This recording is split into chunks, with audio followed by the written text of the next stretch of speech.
Between 1956 to 1957, Canada's province of Ontario would awake to a string of murders as the bodies of 3 young children would be found. The country would be shocked and horrified to find that their killer was not your traditional predator, but a well-mannered and innocent-looking 17-year-old. He would go down as the country's youngest serial killer. His name was Peter Woodcock.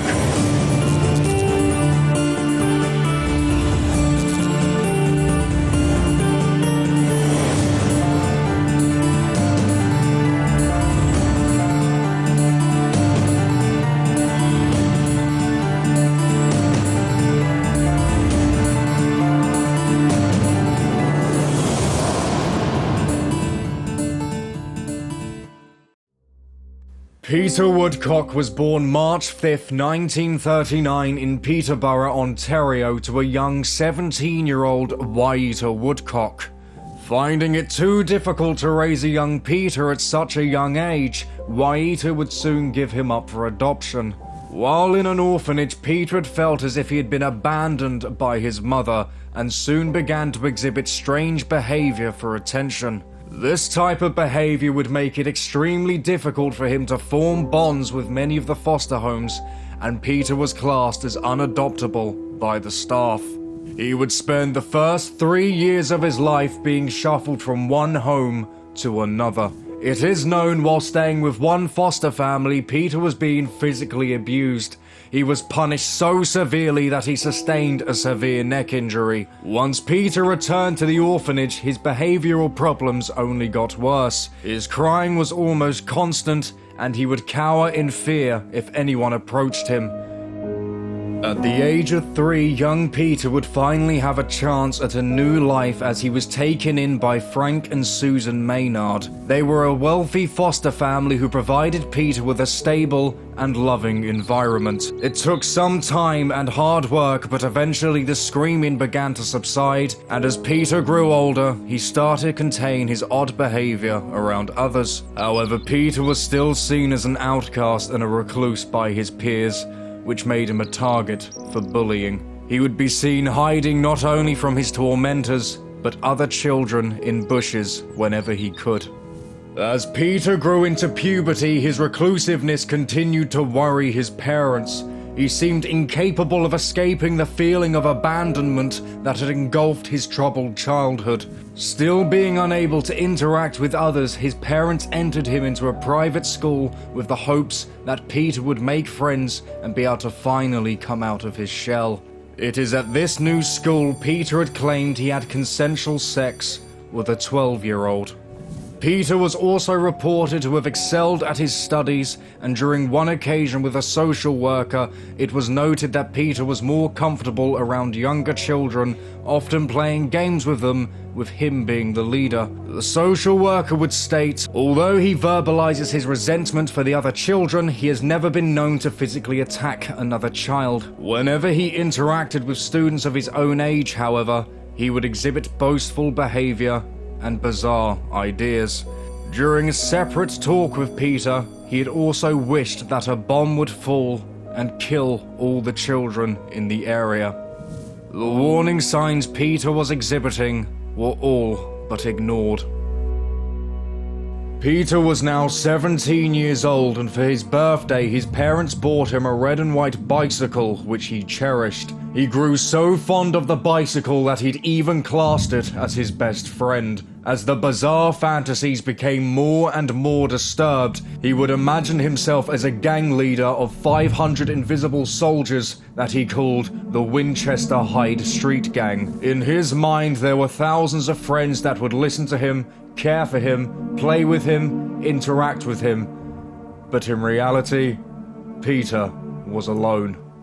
He would ride around Toronto, whether rain, wind, or snow, with his gang, and the line between fantasy and reality broke down. He had begun sexually assaulting children in and around Parkdale and Cabbagetown. After seeing a young child, he would choke them until they lost consciousness, take their clothes off, and become fixated at the sight of their genitalia. However, this wasn't enough for Peter. and murder was his next logical step. On September 15th, 1956, Woodcock was riding his bike when he met 7-year-old Wayne Millett. He lured the young boy into a secluded area where he would strangle him to death. When the young boy's body was found in the early hours of the next day, it appeared that his clothing had been removed and hastily redressed. His face had been pushed into the dirt and 2 bite marks were found on the body, one on his calf and the other on his buttock.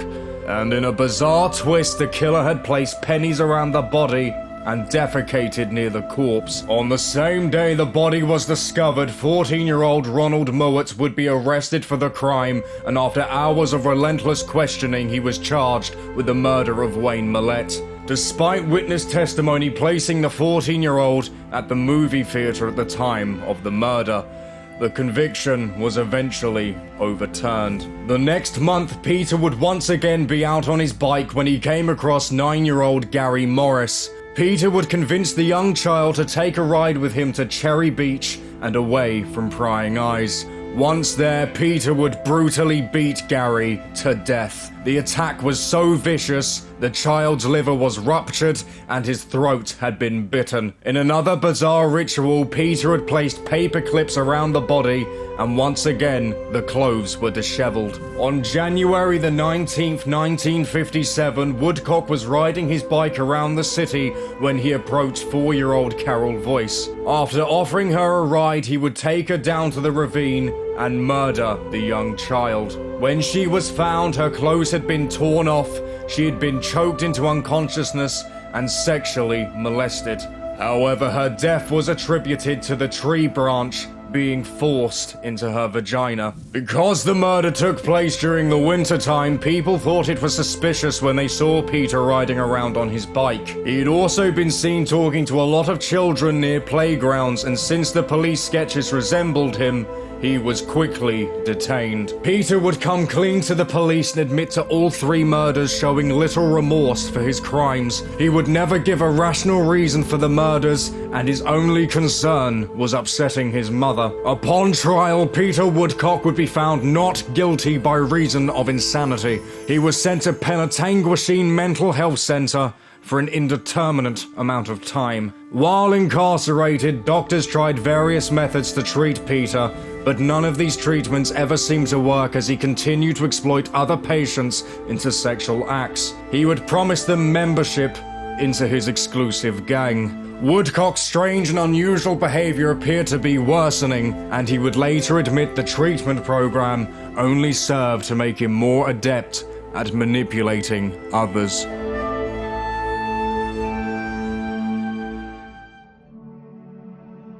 In 1982, Peter Woodcock would be transferred to a medium-security psychiatric hospital in Brockville, where he was given more freedom. There, Peter Woodcock claims he fell in love with fellow psychiatric patient Dennis Keir, who would reject his sexual advances. Due to the humiliation and rejection by Dennis, it was noted that Peter's behavior got worse. With the newfound freedom, he would occasionally go out on supervised day outings where he was taken to train museums, which he had found a great passion for.